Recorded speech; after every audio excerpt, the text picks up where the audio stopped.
दिल्ली में गए और उसके बाद दोबारा इलेक्शन कमीशन के फैसले के खिलाफ जो उन्होंने यू टर्न लिया था और कहा था ये इलेक्शंस नहीं हो सकते हैं, पर अल्हम्दुलिल्लाह हमने कोई फोरम नहीं छोड़ा और अल्हम्दुलिल्लाह पहले हमने इनको मैदान से भगाया था, आज अल्हम्दुलिल्लाह कानूनी तरीके से भी हमने इनको फारिग किया है। आज इलेक्शन कमीशन ने यू टर्न लिया है। वजारत दाखिला इलेक्शन जो नहीं कराना चाहती थी वो भी आज खुल के एक्सपोज हो गए कि ये इलेक्शन से डरते हैं और अल्हम्दुलिल्लाह इंशाअल्लाह ताला कल का जो शाम इंशाअल्लाह ताला तहरीके इंसाफ की फतह होगी, इस्लामाबाद के बासियों की फतह होगी, जमहूरियत की फतह होगी और इंशाअल्लाह ताला पाकिस्तान जनरल इलेक्शन की तरफ बढ़ेगा। पाकिस्तान तहरीके इंसाफ जिंदाबाद। बड़ी खबर है, इस्लामाबाद हाई कोर्ट ने इलेक्शन मुलतवी करने का इलेक्शन कमीशन का फैसला कलअदम करार दे दिया है। इस्लामाबाद हाई कोर्ट ने यह फैसला महफूज किया था जो कि अब सुना दिया गया है और हुकूमत को सुबकी का सामना है। इस्लामाबाद हाई कोर्ट ने इलेक्शन मुलतवी करने का इलेक्शन कमीशन का फैसला कलअदम करार दे दिया। बात करेंगे अपने नुमाइंदे फयाज महमूद से। फयाज, मुख्तसर तहरीरी फैसला जारी कर दिया गया है, क्या कहा गया इसमें? जी देखें, इस वक्त बड़ी अहम पेशरफ सामने आई है क्योंकि इस्लामाबाद हाई कोर्ट की जानिब से पाकिस्तान तहरीक इंसाफ और जमात इस्लामी की दरखास्तों को मंजूर कर लिया गया है। इलेक्शन कमीशन का इंतखाबात मौखर करने का फैसला कलअदम करार दे दिया गया है और साथ ही साथ अदालत ने जो अहकाम जारी कर दिए हैं उसमें अदालत ने हुक्म जारी कर दिया है कि जो पुराना शेड्यूल था उसके मुताबिक 31 दिसंबर को ही बल्दियाती इंतखाबात करवाए जाएं। अब आज 30 दिसंबर है तो अब से कुछ ही घंटों के बाद अब ये इलेक्शन कमीशन को इंतखाबात करवाना है, लेकिन उससे कबल इलेक्शन कमीशन की जानिब से मौकफ लिया गया था कि 7 से 8 दिन हमें या 10 दिन हमें दरकार होंगे क्योंकि इंतजामात को हतमी शक्ल देनी है, हॉल्स की बुकिंग करवानी है और दीगर इंतजामात को भी यकीनी बनाना है। लेकिन अदालत ने फैसला महफूज किया था, अब फैसला महफूज सुनाया है तो अब अदालत ने 31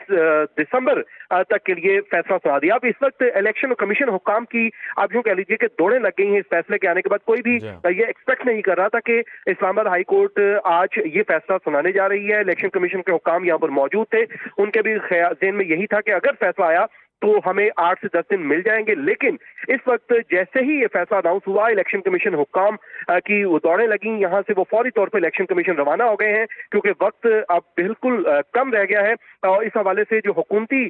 यहाँ पर लोग मौजूद थे उनको वो भी हैरान और परेशान है कि ये आखिर मामला हुआ और कैसे है, अब ये कैसे इस बात को यकीनी बनाया जाएगा। वजारत दाखिला की जानिब से कहा गया था कि आज मीटिंग की जाए। इसी पर बात करने के लिए मैं ज्वाइन किया है ब्यूरो चीफ इस्लामाबाद कामरान खान ने। कामरान, बहुत ही गैर मुतवक्के फैसला है, एक दिन का भी वक्त नहीं है, कल इलेक्शन कराने को कहा गया, यानी कि सुबह पोलिंग हो रही होगी इस्लामाबाद में बल्दियाती इंतखाबात के लिए। कैसे देखा जा रहा है इस फैसले को? जी बिल्कुल, देखिए वो ये भी उन फैसलों में से एक फैसला है कि जिसके ऊपर अमल दरामद होना जो है वो शायद मुश्किल होगा। अगरचे 3 दिन पहले तक इलेक्शन कमीशन में जब इस केस की समाअत हो रही थी और इलेक्शन कमीशन ने बाकायदा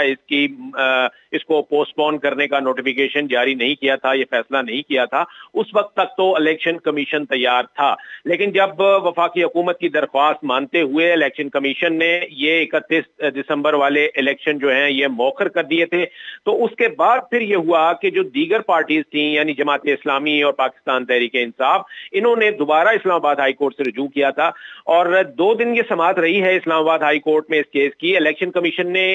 कमीशन के जो काम इस्लामाबाद हाई कोर्ट में इस केस में पेश हुए, उन्होंने वाजे कर दिया था ये अदालत पर कि जी ये 31 दिसंबर को तो अब ये कराना जो है वो मुश्किल नहीं होंगे हम इसके लिए। और अदालत ने भी इससे फिर ये पूछा था कि अगर 31 को नहीं होते तो फिर अब कितना टाइम फ्रेम जो है वो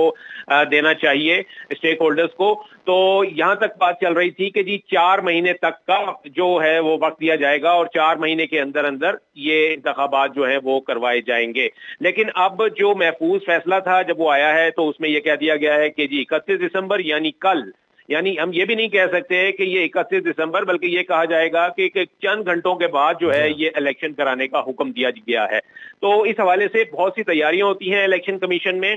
और मेरा ये ख्याल है कि इलेक्शन कमीशन जो है वो या तो इस मामले को अब इंट्रा कोर्ट अपील की सूरत में शायद वो इसको चैलेंज करे या फिर जैसे कि आप कह रहे हैं कि इलेक्शन कमीशन इसको चैलेंज कर सकता है, अभी जरा से ये तलात सामने आ रही हैं कि इलेक्शन कमीशन ने इस फैसले के बाद हंगामी इजलास भी तलब कर लिया है। ज्यादा इम्कान यही है कि वो इसे चैलेंज कर देंगे? कौन सा फोरम है उनके पास चैलेंज करने के लिए और वहां से क्या आउटकम हो सकती है?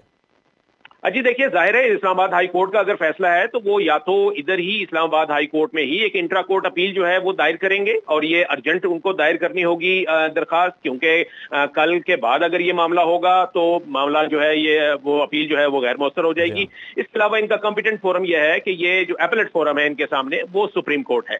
कि ये सुप्रीम कोर्ट जो है फिर सुप्रीम कोर्ट से रुजू किया जाएगा और अर्जेंट हियरिंग करवा के वहां से कोई रिलीफ अगर ये ले सकें तो वहां से मिल अच्छा सकेगा। कामरान, ये बताइए कि अगर सियासी पहलू देखा जाए तो तहरीक इंसाफ का मौक़िफ़ ये है कि हुकूमत घबरा रही है, डर रही है इन इंतखाबात से, तो इस्लामाबाद की फ़ज़ा कैसी है, मकबूलियत का ग्राफ क्या बताता है? अगर इलेक्शन हो जाता है कल तो किस तरह के नताइज सामने आ सकते हैं?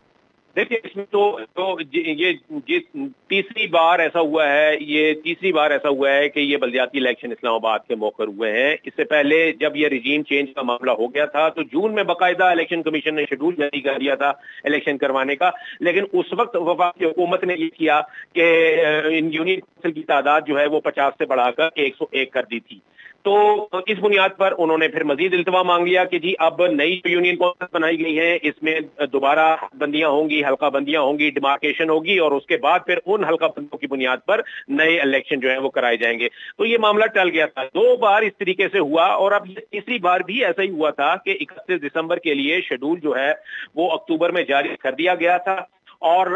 शेड्यूल जारी होने के बाद जब तमाम उम्मीदवारों के कागजात नामजदगी मंजूर भी हो गए थे, हतमी लिस्टें तैयार हो गई थी, उन लोगों को इंतखाबी निशान जो है वो भी जारी हो चुके थे, आउट हो चुके थे, उसके बाद फिर वफाकी हुकूमत ने एक और स्टेप लिया कि उन्होंने ठीक है ब्यूरो चीफ इस्लामाबाद कामरान खान और सोना टीवी के नुमाइंदे फयाज महमूद हमें इस हवाले से आगाह कर रहे थे। आप दोनों का बहुत शुक्रिया।